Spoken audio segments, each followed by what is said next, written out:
Selamünaleyküm aziz abunəçilər. Yeni obyektimizə yetib gəldik. Obyektimiz Törtgüldə joylashgan. Törtgül Ustozlar ko'chasi, Hamza maktabi yanında yaqinda joylashgan. Shu joyga sharshar ishlashga keldik. Sharshar qo'yilmagan sababli pramo yomg'ir tushib, fundamentini paxsaga uji izg'arni etib qo'yatdi, sho'r. Paxsani yeb qo'yatdi. Sharshar qo'ysa shuni elde alınan bo'ladi.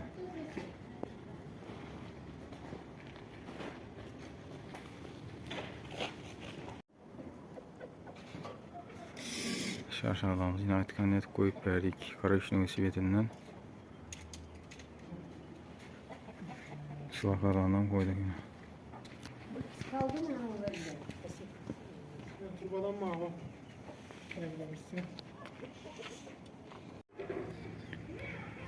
Abunəçimizi yine bitirib verdik. Ekbercan abunəçimizin sharshlarını işlep verdik. Aytgan etib oklollarından, matkellerden koyup suvakarlarından şuradan düşürüp verdik.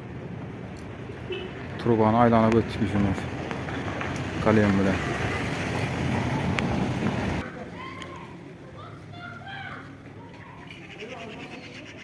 Yakına versimiz yine şimdi.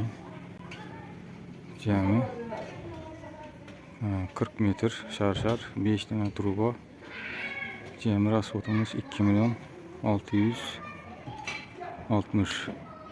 2700 şu etrafında gitti. Polaksı, materialı hemmesi. Şimdi işe olsam ayta verəsilə. Etibarlarınız için rahmet. Şimdi buradan videomuzu çekiyoruz. Növbətdəki obyektimiz yine şarşarlarını, suvakarlarını koyup beriyatırımız. 2 etaş obyekt. Obyektimiz Dingli'de.